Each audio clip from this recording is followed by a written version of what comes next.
Hello, everybody, and welcome to another episode of the Event Tech Talk Show. This is season 2. We are now on episode 3. If you've missed episode 1, where we talk about why you should host a podcast, why you should create a podcast as part of your business or event strategy, please go and check out that. We had some great speakers on there. We had Caleb Parker from Bold, Jason Allen Scott from Copus, and Matt Coyne from Waves. Episode 2 was how to host and create engaging virtual events. Still very much the hot topic of the moment. Lots of people still producing virtual events while in-person events are coming back. We had 2 great guests on there as part of that session. So go and check out that. On today's podcast, I'm joined by Joel Olandesca from SOS WebAR, and Joel is joining me all the way from Calgary. Joel, welcome to today's episode. Thanks, Adam. Thanks for having me on. No, thank you very much. What time is there? Because it's late in the day for me. It's like 3 p.m. here in the UK, so it's early morning for you. Here it's a little bit after 8. Okay, that's not too bad then. Have you had your morning coffee? I actually have it in hand right now. There we go. Had the important stuff. I think I can't do coffee at this time, otherwise that's it. I'm awake all your time. And I was hearing that the weather's quite cold where you are. Oh, it is crazy cold here right now. I'm trying to stay warm with this cup of coffee. It's well, for those that are in Celsius, it's -25 plus wind chill. So with wind chill, I think it's feeling like well below -30 something. So it's been a cold couple few days, I guess. What's your top tip for keeping warm then in Calgary if anybody's visiting this time of year? Stay inside. Stay inside. Don't, if you can stay inside. Well, Joel, I brought you on today because we're going to be discussing the wonderful world of augmented reality, what that means for the events industry, how it's being utilized, and how you're working with customers already to integrate AR activations within their events, and maybe what the bit of the future holds. But before we get into that, I'd really love to ask you some quick fire questions. This is something I've kind of introduced in this latest season, just as a way to kind of get a sense of who you are and how you're placed in the world. So, My first question to you: Android or iOS? iOS. Big Mac fanboy? I wouldn't say I'm a fanboy, but I've been using Mac since the Apple IIe. Oh wow! Okay. I'm an OG when it comes to Apple, I say. Have you still got any of the old like iPhones or iPods or anything kicking around? Have you kept any of it? Because they're worth some money right now, right? Well, we keep them because of the nature of what we do. We got to test back to a certain point, and that's why we have to keep as many old devices as possible. Yeah, make sure everything's compatible, right, with all the old iterations and things. Yeah, something most people don't think about. Okay, second question: virtual or in person? Oh, it's a tough one. In person for sure. Mm-hmm. In person. Virtual if needed, but definitely in person. See, the political answer would have been hybrid right there. Right, but it would have been. That's not just. I'm an in-person guy, right? This is where I've been. This is how I got into the events industry. It was all about in-person. I see the virtues. That's right. I see the benefits of virtual, but my heart will always be in kind of meeting people face-to-face and connecting with them. But it'd be interesting to see how that changes. Maybe people's opinions change over time. I think I might know the answer to this one, but cocktails or coffee? Oh, see, I would say coffee. Mm-hmm. Yeah. Mm-hmm. Yeah, coffee for sure. Have you ever had a coffee cocktail? Oh, many times. I see. That's the perfect blend there. That's when you can have coffee later on in the evening, right? Because it's like, hey, it's a beverage. We could call that a hybrid, couldn't we? We could, yeah, the hybrid drink. Drink. And my last question: this one does require a little bit more thought. If you could bring back one dead celebrity or person and spend the day with that person, who would it be? Wasn't expecting this one. That's a deep one for this time for me, for the morning. Jeez. I don't even know. I can come back to that at the end. We can Let's come to back to that at the end. Maybe Yeah? I'll be able Okay. to think of some. I should have given you a heads up on that Tough one because one. that one does take a while. That's a very tough one. All right, Joel, give us a little bit of, how did you get started in the industry? Like, how did you first end up in events? Yeah. So I'm an entrepreneur at heart, and I would say I fell into the events industry, and that's mainly because when we started SOS 8 years ago, we didn't know exactly where it fell until I started to speak with a number of individuals that I know who are already in the events industry at that time.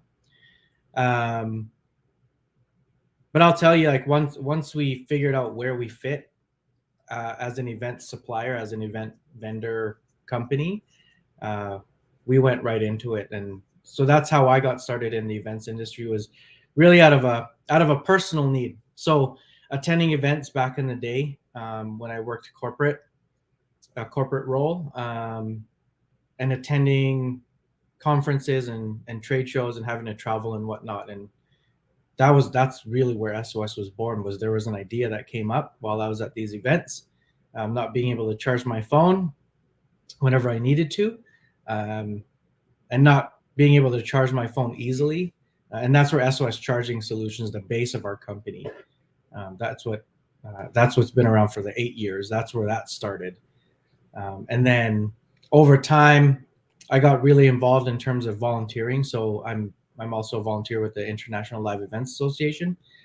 So at the local level, I came in as sort of a subcommittee, worked my way through a number of different roles. I was president of the Calgary chapter 2018-2019, and I currently sit as the chair of ILEA Canada. So that's my volunteer / full-time role, if you want to call it that. And then we sort of have a pre-pandemic, post-pandemic story now because of SOS WebAR. SOS WebAR came about, I would say, even like a few years ago, like pre-pandemic. We started to look at ways to level up the branding on our charging stations. And that's when I started to do a bit of digging into augmented reality. And when I was looking at it at that time, there were a number of hurdles that we kept running into in terms of how to deploy it and how to get it running and how to get attendees at events onto AR.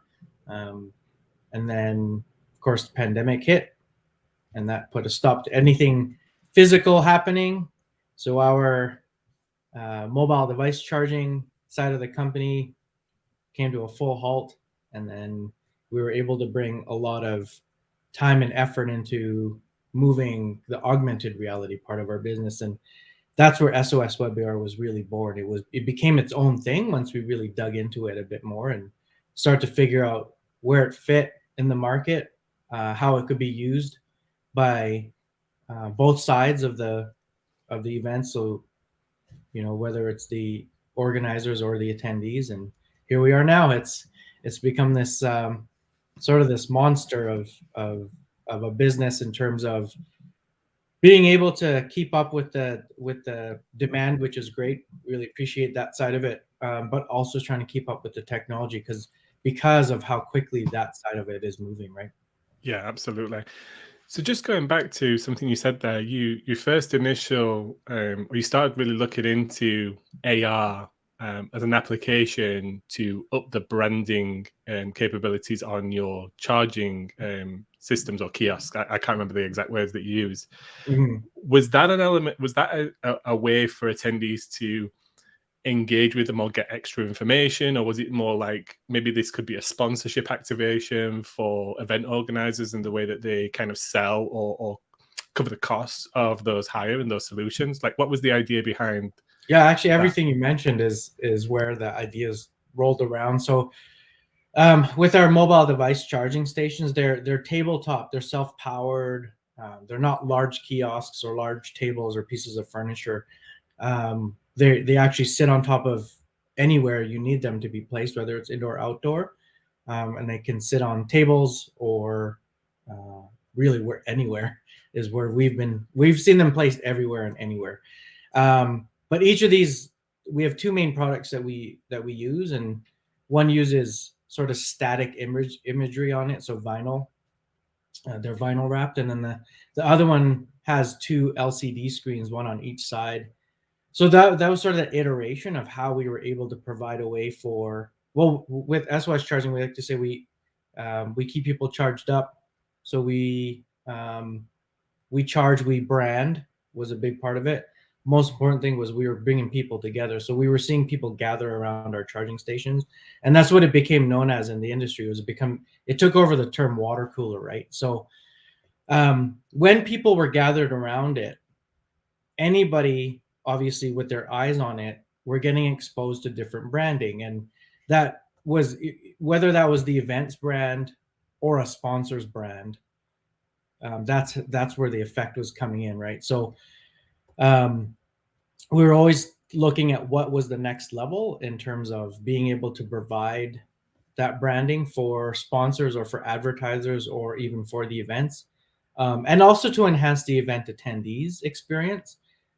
So I started to think, well, what if somebody was, plugging their phone in, chatting with someone, but at the same time they could make this charger come alive, or make a brand's logo come alive, or have a CEO pop out of it, sort of like Princess Leia style, using augmented reality. That's where my mind was going a few years ago. But again, like I said, we were running into a lot of hurdles back then, compared to how we can deploy AR now.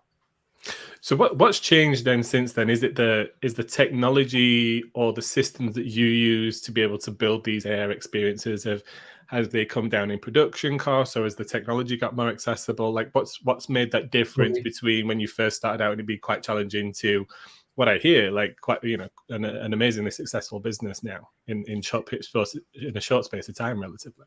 Yeah, I keep mentioning the word hurdle, and to us, the largest hurdle is an app. So app-based augmented reality, to us, we consider that a hurdle.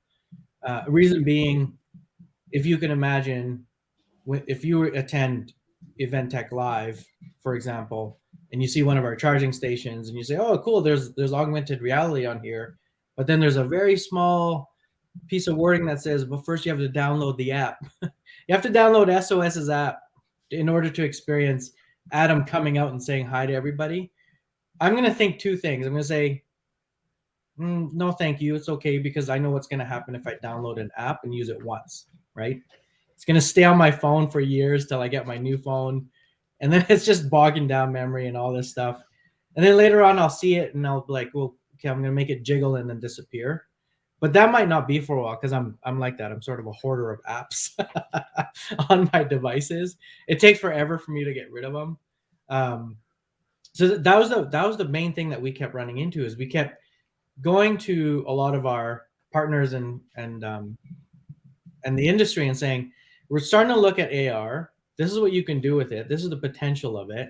They're saying that's cool, but right. So they were on the same page as us. As the app is a huge hurdle. Not only that, but in terms of cost of having to build an app and maintain an app, and that's just the app itself. And then when you have to create all the augmented reality content to put into that app, it just kept, like, the hurdles just kept getting higher and higher. It started to become like, it was like a pole vault event all of a sudden, rather than hurdles, right? So so we're having to face that part of it. But then in the summer of 2019, mid 2019, web-based augmented reality came up. So that's why in our name it specifically says WebARs, because everything that you see activated by SOS on the augmented reality end is web-based. So you're literally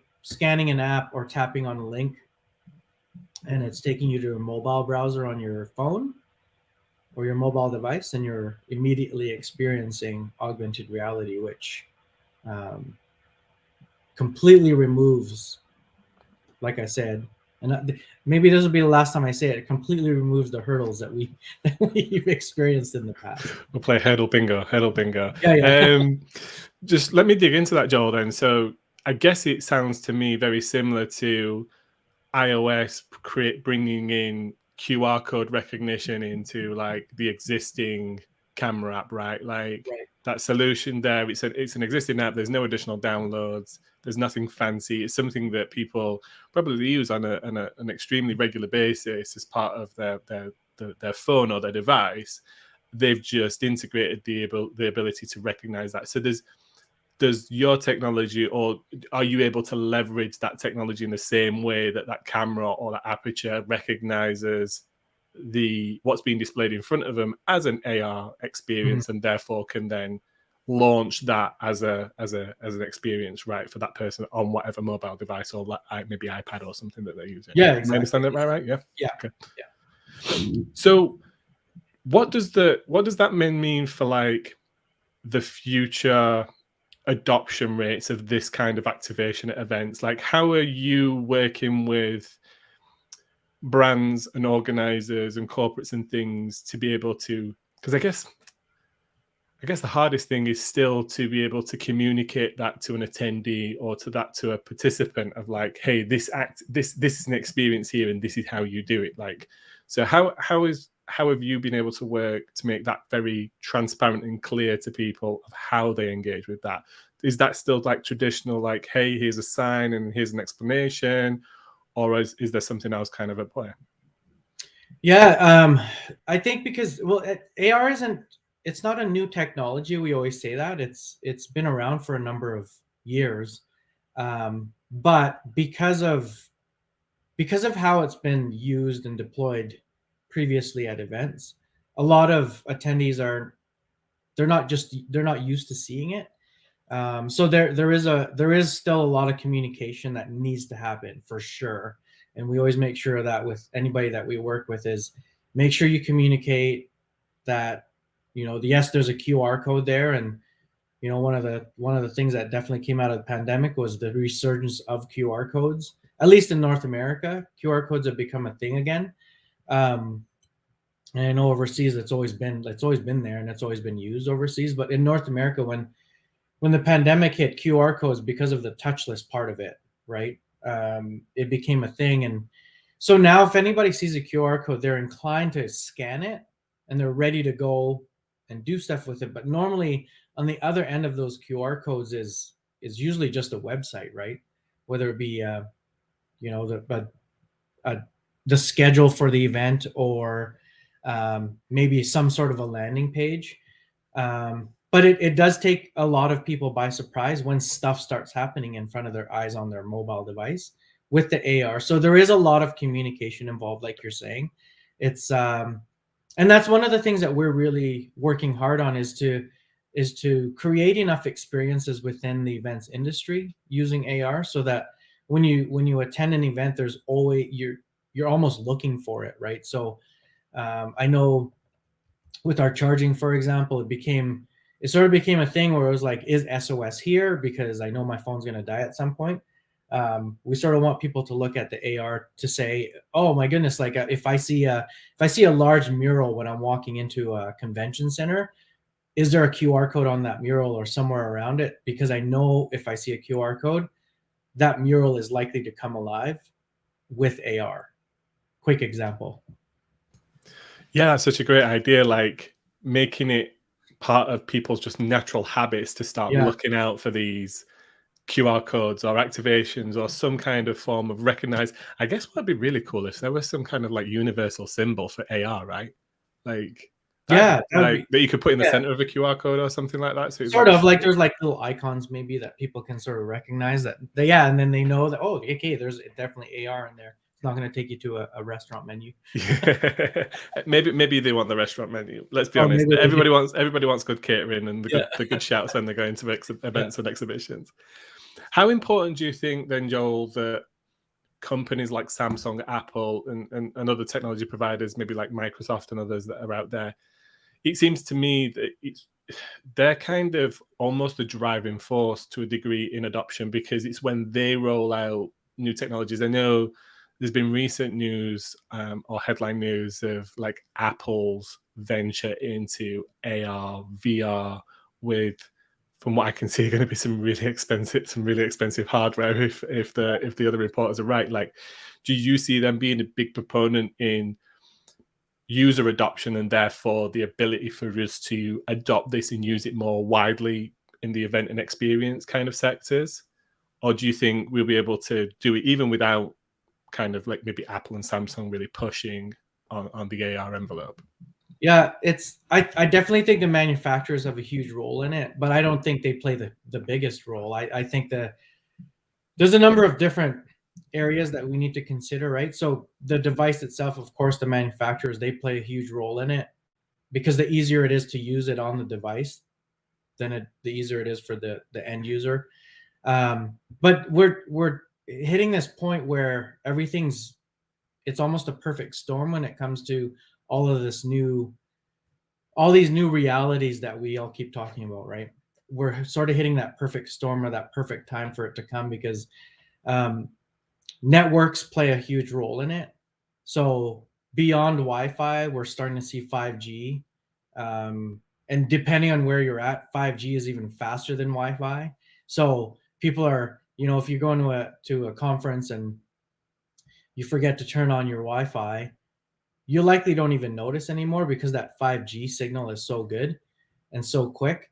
And that's playing a huge role, right? Because if your signal is not up to par, then your AR experience is not up to par.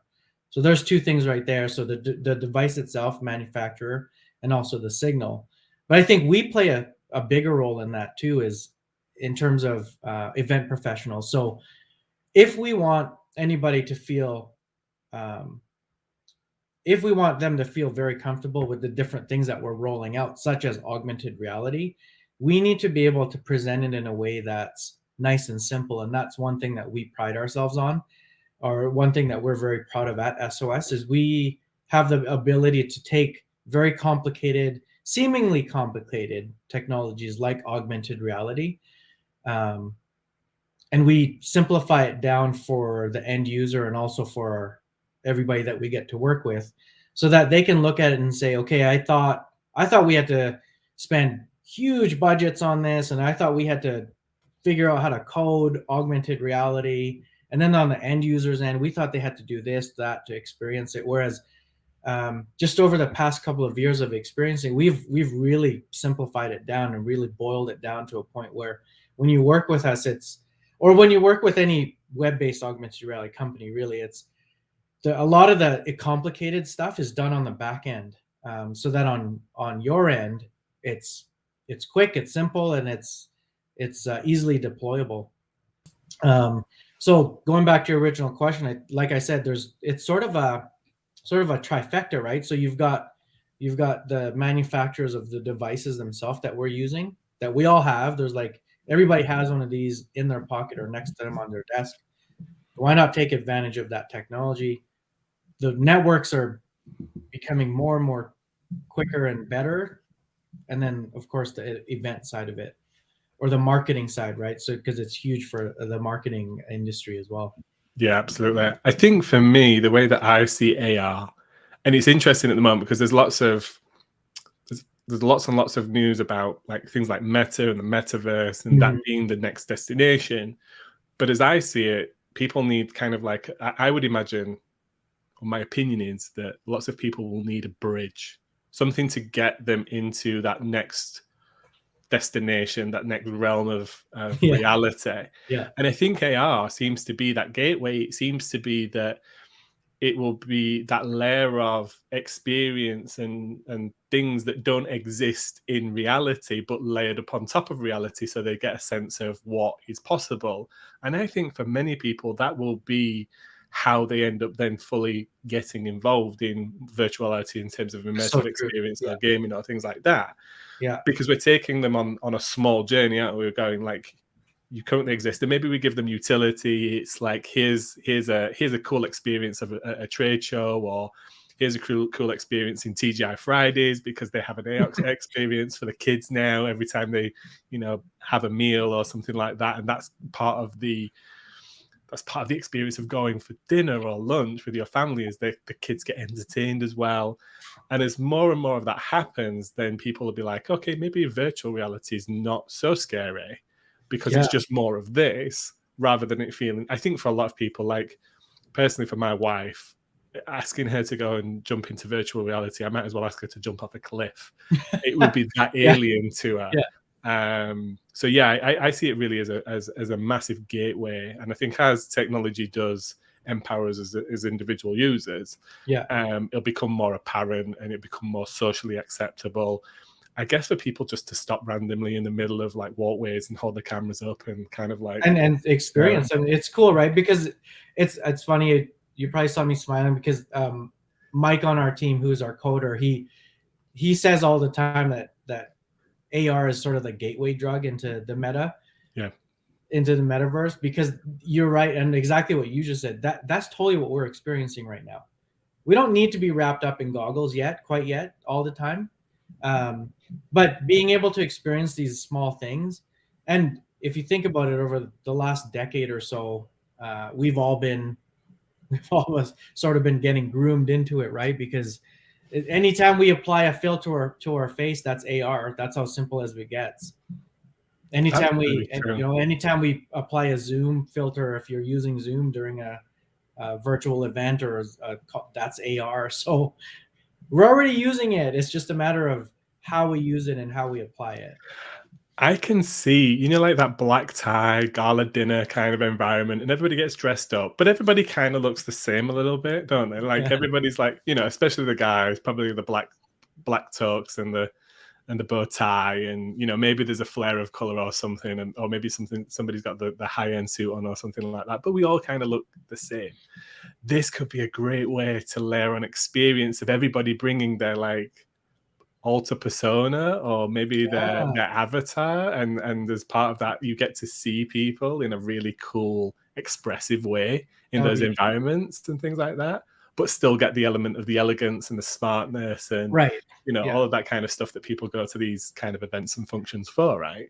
Like that would be such a cool, engaging way to be able for my attendees to create like a little persona for that event, and people can kind of tune in and out of the AR experience as they're kind of coming into it and out of it and stuff. I think that would be cool. That's what I like about it is it's all the ideas obviously that you have, that anybody has, really the potential that you can get with AR, but the ability to turn it on and off when you choose to, because even right now when we work with anybody, a lot of the activations that we do, they don't last more than 60 seconds.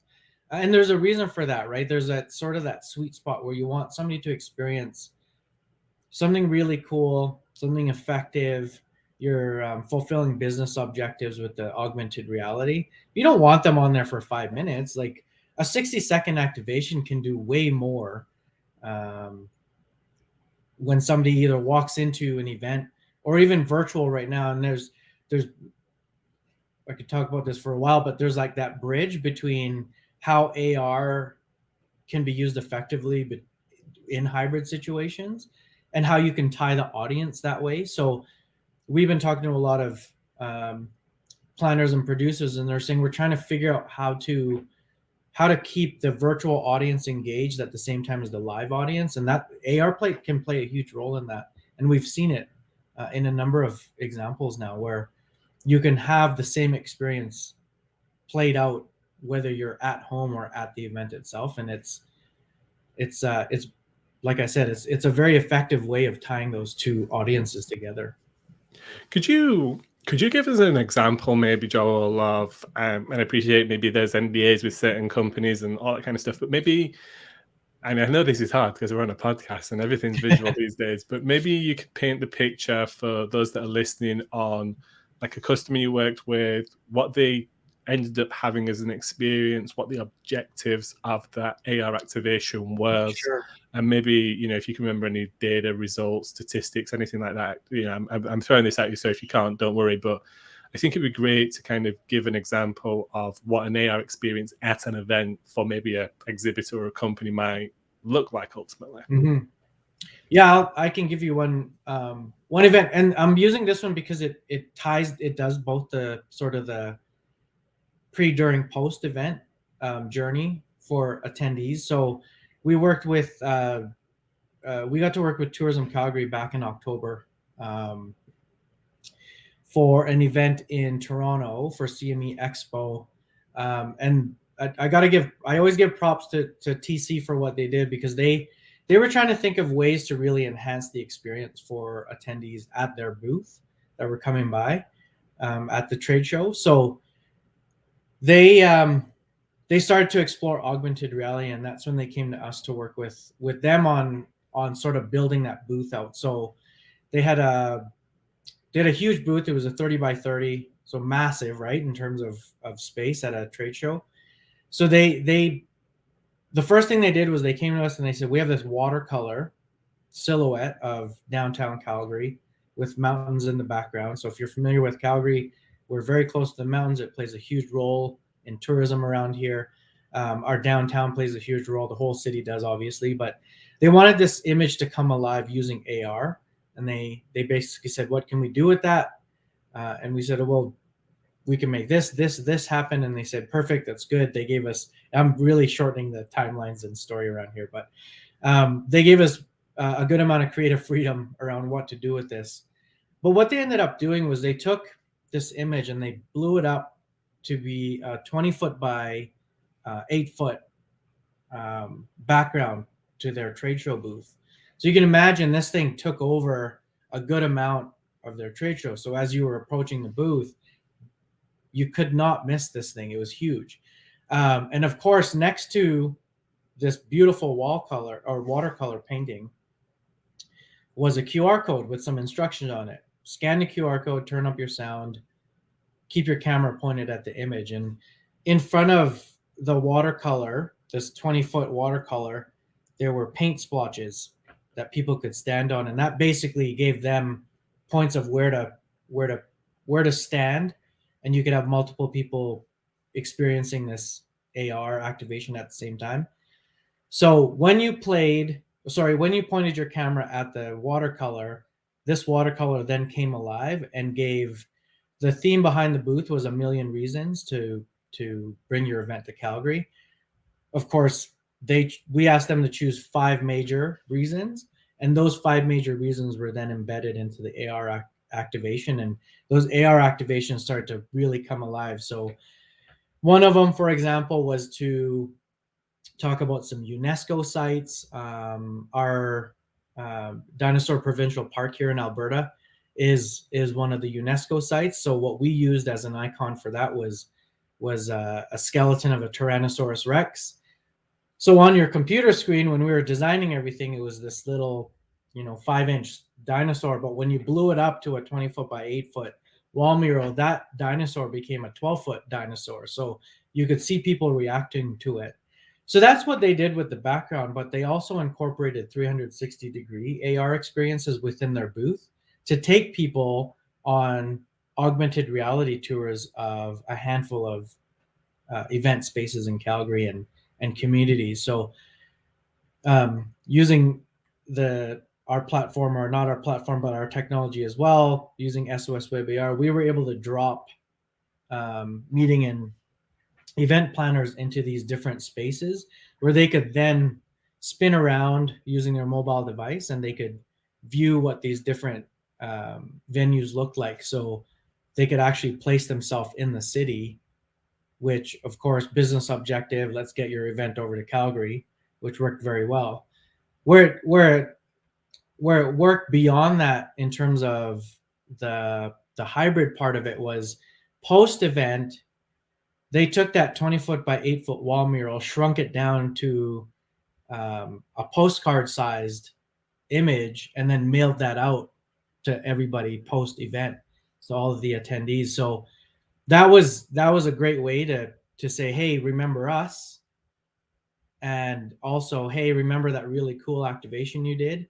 You can relive that over and over as long as you want. So like frame it or whatever, put it on your desk. If you're having a bad day, scan Tourism Calgary's postcard and get tons of reasons to come to Calgary.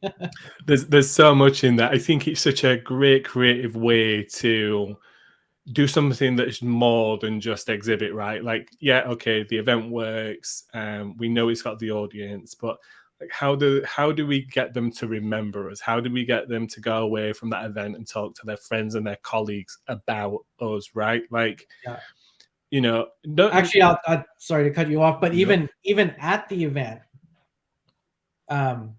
they were able to accomplish the whole effect of tell your friends about it and bring them back. Mhm.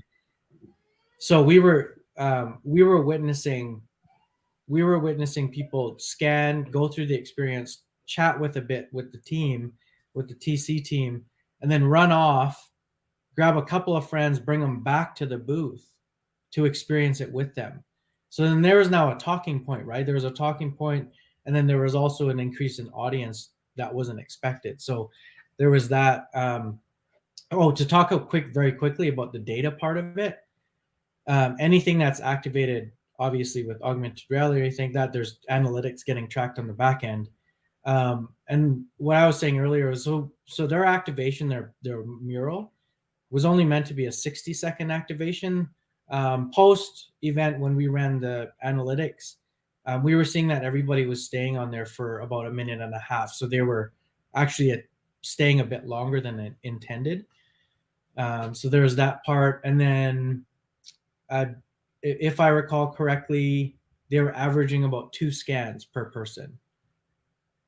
So they were doubling the audience that they were getting with that augmented reality experience.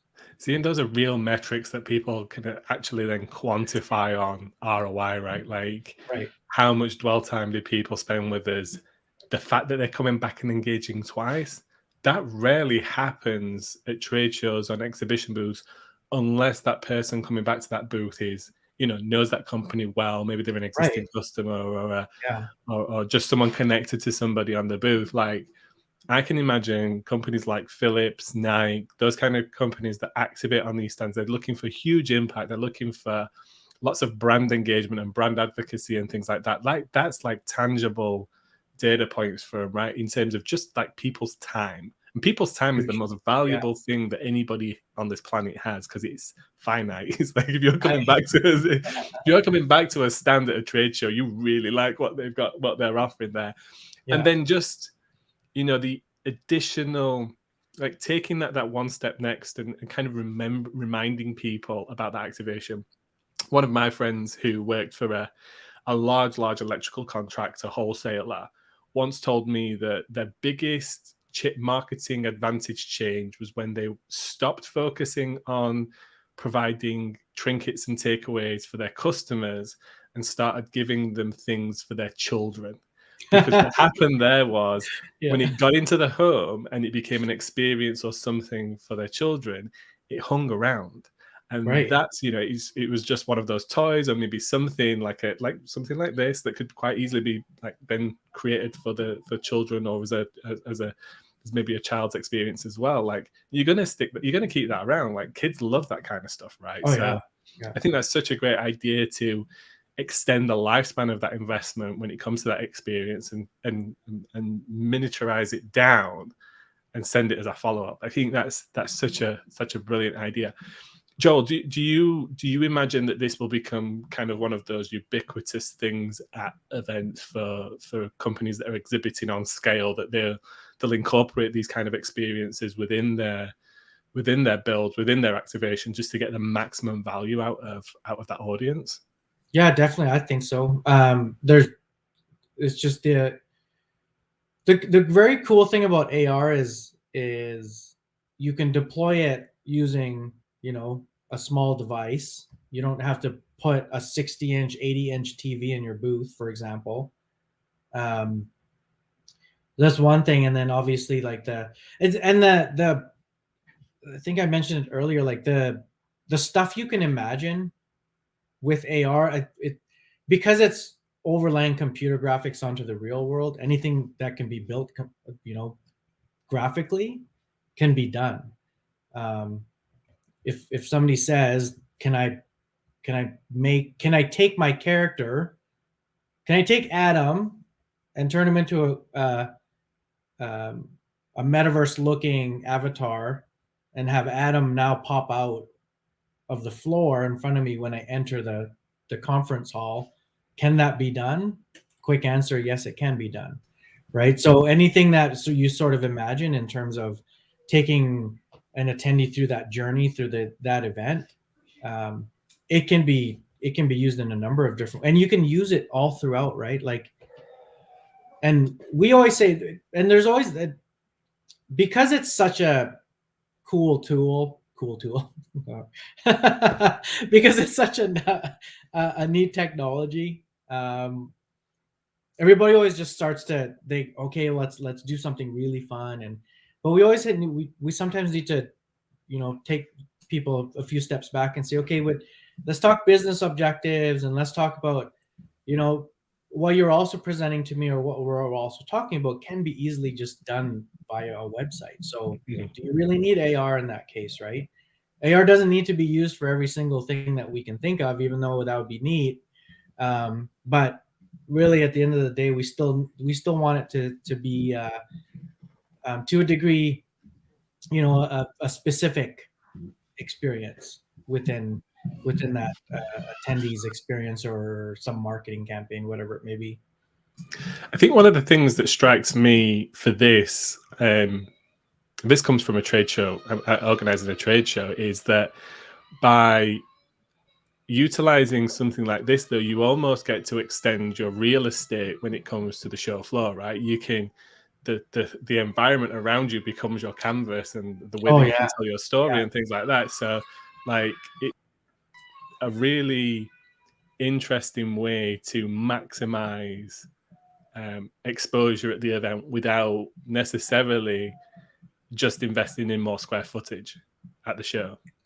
And everybody's always looking for that way to engage their audience pre-event, for example.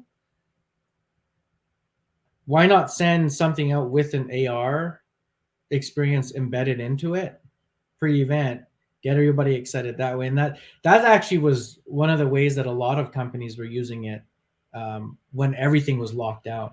When everything was strictly virtual, that's what we were doing, is we were helping all those kits that we were getting at home, with swag inside of it, and all those little trinkets. On top of those boxes, we were creating AR experiences so that when you received it at home, you were given the signal to scan that QR code, and something would happen on top of it.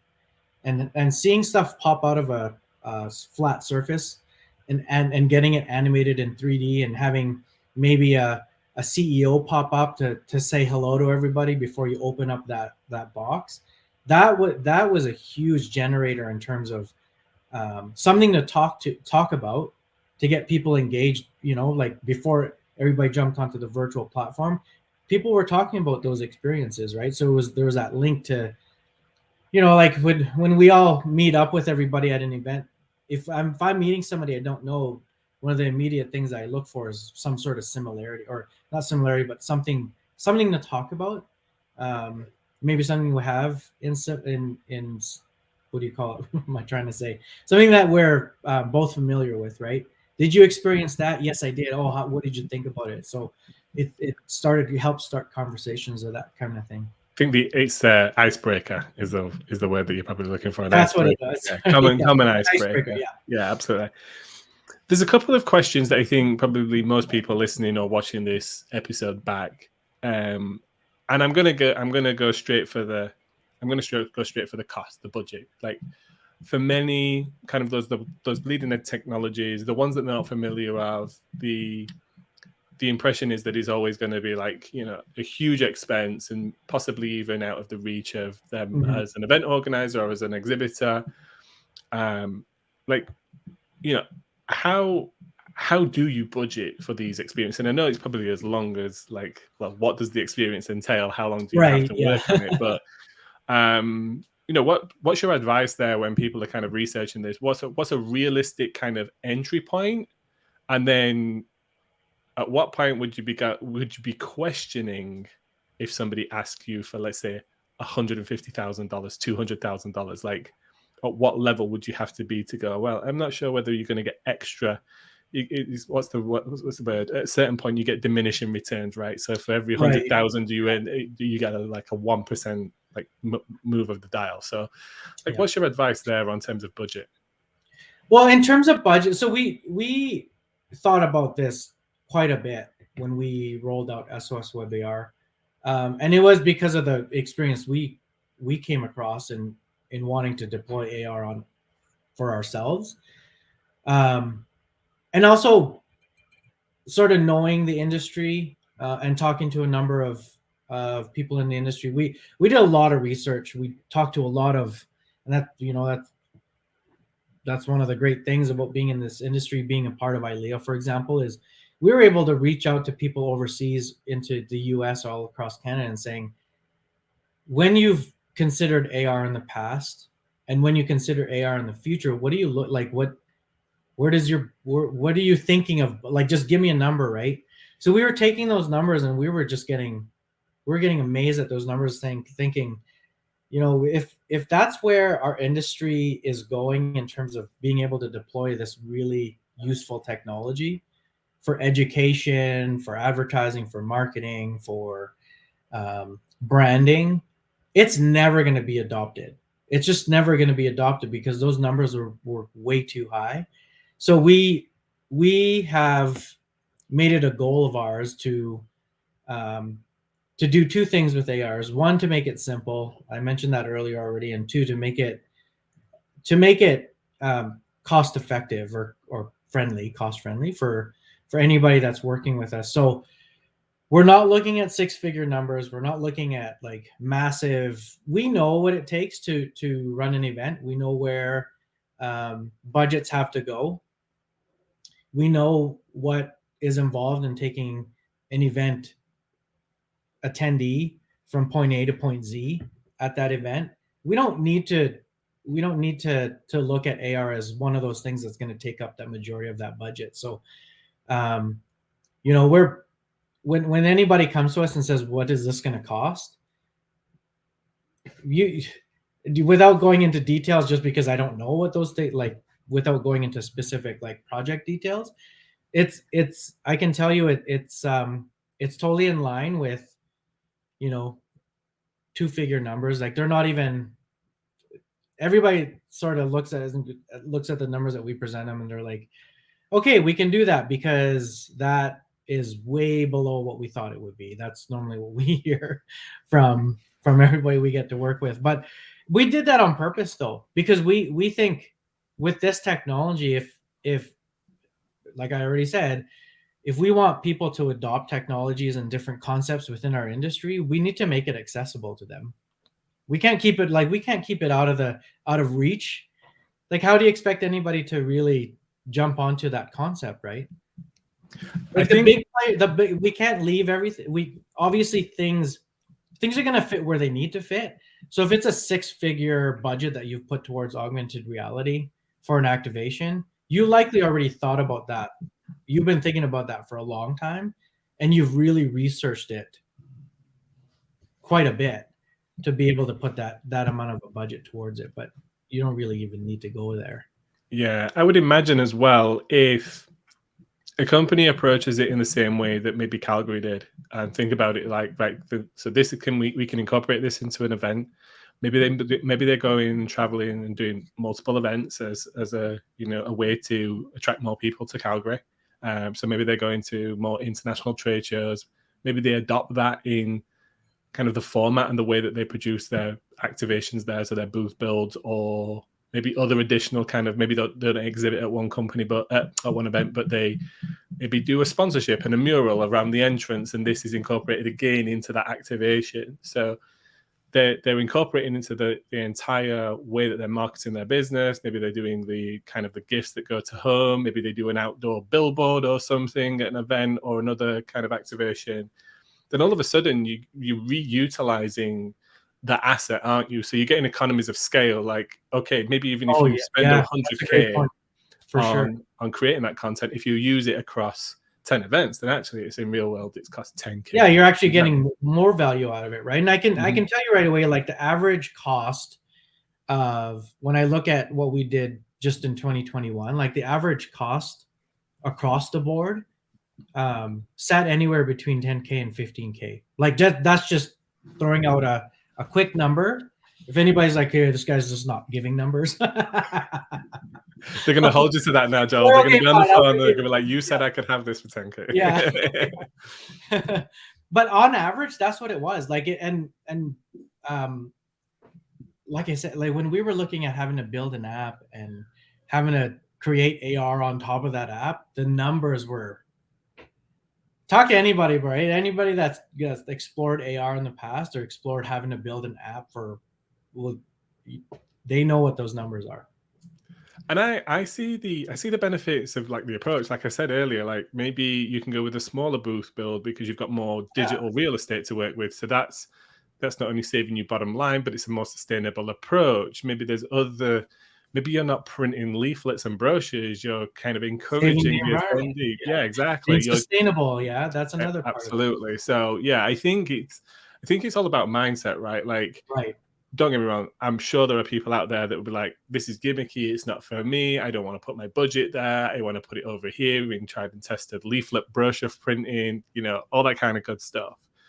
But for me, I think, yeah, if we want to approach things in a more sustainable way, if we want to approach things in a more creative way, then AR, as that technology becomes more commonplace with people with their day-to-day lives, then almost like I can imagine a point in time where if we're not kind of incorporating some type of AR experience or way of accessing information, we might actually be the companies or individuals that kind of like stick out from the crowd and we're like, oh, they don't have anything. So maybe that'll become the new thing. True. Yeah. I don't know. But right now it's the opposite, right? Like a lot of the companies that we've gone to work with they're doing it because they want to show that they're forward thinking and that they're using technologies that aren't the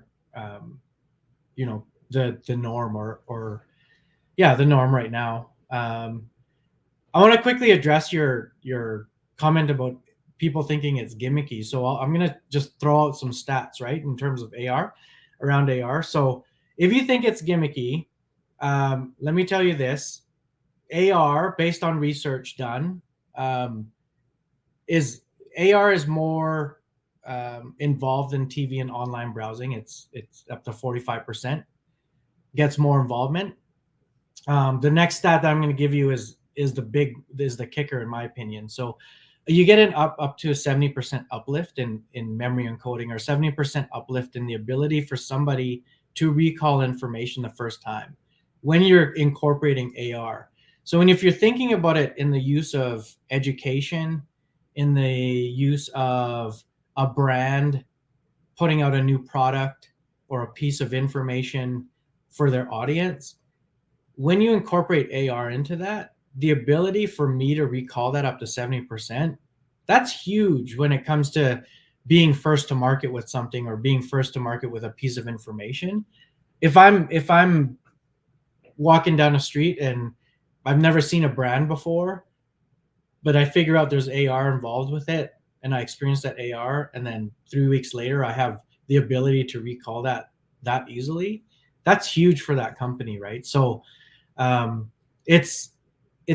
I can see how people think it's gimmicky right now, and I always like to say that's our industry's fault, because all our industry really likes to talk about when it comes to AR is Pokemon Go, which is great. Like, that company is huge. The company behind it is hugely successful, and what they've accomplished is successful, but that's not the best case use scenario for our industry, right? There's definitely ways that this has been used now over the last few years that have been very, very effective for people that are using it. So I definitely like to challenge people when they say, not you specifically, I'm just saying, like, in general, anybody that thinks that AR is not going to be a big part of their future, it's come talk to me, because I think we could have a great conversation about that.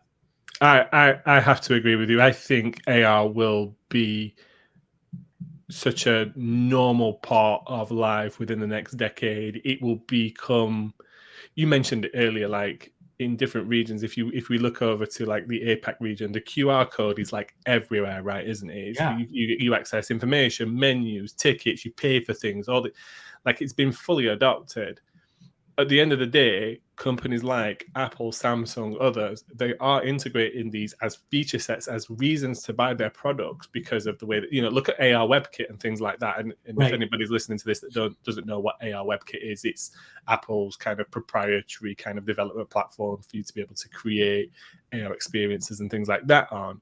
but they're fundamentally incorporating that into their technology because they understand that this is the future of information access and experience across the globe, right? It will be it will almost be a universal language, as the way that we take our devices and access content and information from the events or other things. Maybe when we go shopping, maybe when we buy a t-shirt that comes with an experience, that's the way that brands will engage their consumers, their audience, their brand advocates in the future. That's how the people will get rewarded, probably. And I see, we're talking, there's a lot of talk about things like crypto and NFTs and that being the future of things. I think this is as going to be important. And I would almost edge my bets. Like, I'm a fan of crypto and NFTs and blockchain. And so am I. Kind of that's another episode that we can yeah. But if I was an investor, I would probably be investing more in the AR side of things, because I think it's got more use cases more rapidly with a stronger adoption from people who already have iPhones and, the S22 in their hands and all this kind of stuff. Right. So, yeah.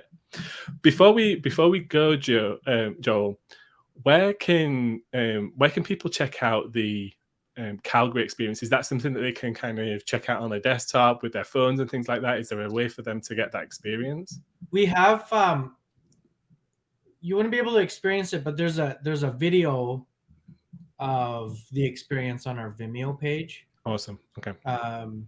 And I could provide you with that link. We will link to that or embed this as part of the show notes on this podcast, because I think we're certainly talking about this, and hopefully lots of people are listening in, not necessarily always watching the video element. But if people can refer back to that and get a visual representation. Sure. Joel's shown it me already, and it is so impressive, like what they've created for that activation. I can totally see the advantage. And Joel, I guess from your perspective or the company, like, where's the best place for people to reach out to you for kind of follow up, maybe questions, conversation? Maybe they want to kind of talk to you about maybe a AR experience for their event. Yeah, you can find us on all social, very active on Instagram. Our handle's at @TakeChargeSOS. And then you also find me and the company on LinkedIn. We're also quite active on there. It's sort of the two platforms that we like to live in, and of course my email and our website, which I'm sure you'll link to, right? Absolutely, mate. Yeah. Joel, thank you very much. I'd love to get back you on a future episode, maybe in the next season, see what you guys have been up to, see what other interesting developments have been in the AR world, and specifically from the event space. For anybody watching or listening to this episode, please share, please give it a like, please rate us on the podcast. It really does help kind of share the content. And if you think you've got something interesting and you want to be a guest, that you've got some interest in event tech, or you want to be a guest and talking about kind of the future of event tech and what it means for our space, reach out to me. I'm also on Twitter at Punchtime Parry. You can find me on LinkedIn, Adam Parry. Super easy. Thanks again, Joel, and for everybody that's tuning in, thanks for listening right to the end. Definitely. Thanks for having me on, Adam.